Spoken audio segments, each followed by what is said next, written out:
Hello বন্ধুরা, কেমন আছো সবাই?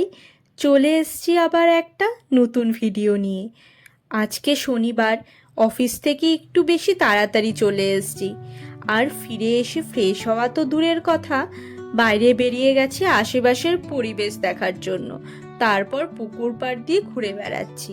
কারণ হলো আজকের এই সুন্দর ওয়েদারটা, চারিদিকের আকাশটা একদম মেঘলা, সাথে আবার ঝিরিঝিরি করে বৃষ্টিও পড়ছে। The wind hums songs at the break of day, whispering pines, secrets untold, carrying tales only the fool. এটা আমাদের পুকুর পাড়ের পেছনের এরিয়া। আর বেল গাছটাতে দেখেছো, পুকুর পাড়ের পাশে বেল গাছও আছে, কতগুলো বেশি বেল ধরেছে। আর জানি ক্যামেরা কোয়ালিটি খারাপ জন্য খুব একটা বেলগুলোকে বোঝা যাচ্ছে না। এই বৃষ্টির জন্য চারিদিকের গাছপালাগুলো ভালো সবুজ হয়ে উঠেছে। বৃষ্টির দিনের এই সবুজ প্রকৃতি দেখতে কার না ভালো লাগে। সব গাছপালা সবুজ হলেও শিলাবৃষ্টির কারণে আম আর লিচুর মুকুলগুলো যেন সব ঝরে পড়েছে। Sing me your tune, caught in the rhythm of the stars and the moon. Teach me the language of rustling leaves, stories that linger on the breath of the breeze. আর দেখো তো তোমরা, এই ফলটাকে কেউ চেনো নাকি? এটা হলো নটকো ফল। একদম গাছের গোড়া থেকে শুরু হয়। গাছটার উল্টো পাশে গিয়ে দেখি তো আরও কত বেশি ফল হয়ে আছে। দেখো ব্যাপারগুলো কি সুন্দর না, একদম গোড়া থেকে কি সুন্দর হয়ে গেছে। আর জানো তো, যত বড় হবে বা পাকবে, এতগুলো ফল অবশ্যই থাকবে না, অনেক কমে যাবে, কারণ এতগুলো ফল থাকলে তো হয়েই যেত। আর এরা হলো আমাদের বাগানের সুন্দরীরা, সবুজ পাতার মাঝে লুকিয়ে থাকে। দেখো কত রং বেরঙের ফুল হয়েছে। On the forest floor opens a world through an ancient door. The silence alive. জানো, অফিস থেকে 2টোর সময় লাঞ্চ করে এসছি, কিন্তু এখন বাজে মাত্র 4টে। এই 2 ঘন্টার মধ্যে আমার আবার খিদে পেয়ে গেছে।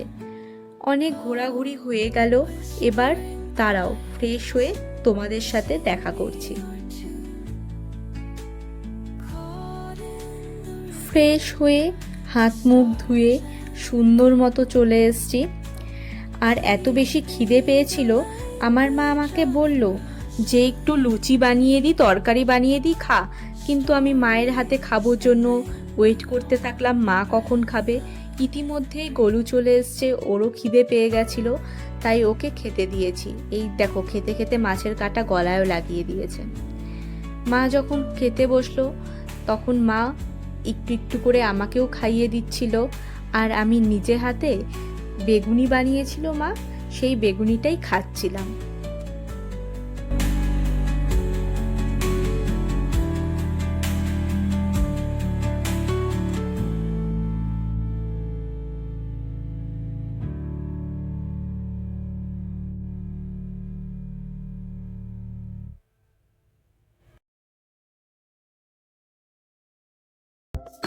দুপুরে খাওয়া দাওয়া করে আবার ঘুমোতে চলে গেছি। ঘুম থেকে উঠে দেখি এখনো ঝিরঝির করে বৃষ্টি হয়েই যাচ্ছে, আর সাথে একটু ঠান্ডা ঠান্ডাও পড়েছে। তো ভাবলাম এই বৃষ্টির দিন, তার মধ্যে ছুটির দিন, সিঙ্গারা বানানো যাক বাড়িতে। ভাজা পোড়া না খেলে বৃষ্টিতে চলে নাকি? আর বাবা মাত্রই সবার আগে বেডটাকে ঠিকঠাক মতো গুছিয়ে বাগানে চলে গেলাম, কেননা সন্ধে লেগে গেছে, এরপরে আর গাছে হাত দেওয়া যাবে না। তাই কারি পাতা তুলতে চলে গেছি। এই দেখো, বাগান থেকে 2টো কারি পাতা তুলে এনেছি, এটা সিঙ্গারার ভেতরে যে আলুটা থাকে তাতে স্টাফিং দেব, কারণ কারি পাতার গন্ধ আমার খুব বেশি ভালো লাগে।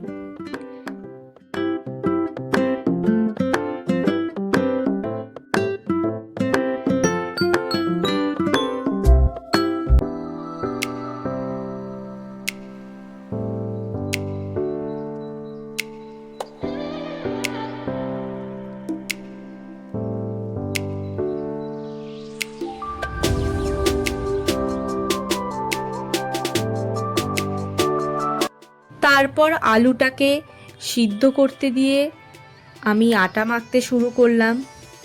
এখানে হালকা গরম জল দিয়ে আটাটা সুন্দর মতো ময়ম দিয়ে মেখে নিয়েছি। আর আলুটাও সিদ্ধ হয়ে গেছিলো। গরম হওয়ার কারণে আমি ছুলতে পারছিলাম না, তাই মা একটু হেল্প করে দিচ্ছিল।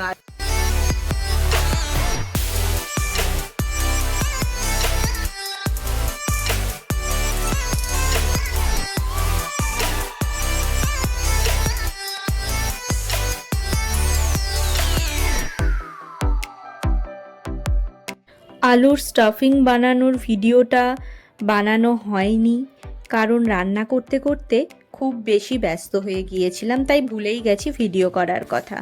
স্টাফিং রেডি হয়ে গেছে, এখন সিঙ্গারাগুলোকে সুন্দর মতো বানিয়ে নিলাম।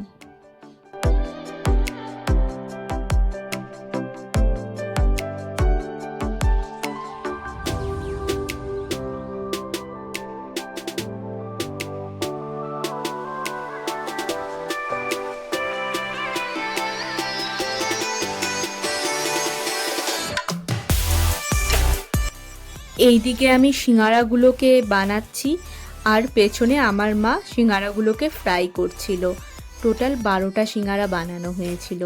আর এই সিঙ্গারাগুলোকে আমি সস আর চাটনি দিয়ে খাবো, সাথে থাকবে লাল চা।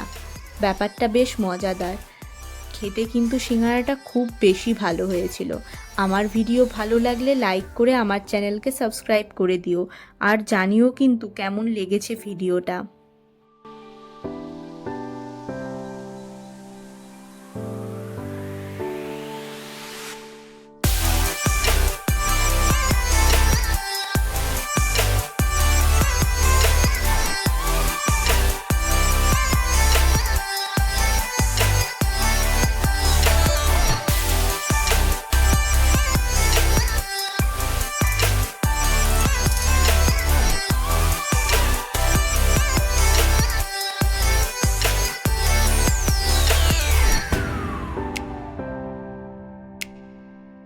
এখন সিঙ্গারা খেতে খেতে একটা বেশ মজাদার ভূতের মুভি দেখব। সানডে আর স্যাটারডেতে ভূতের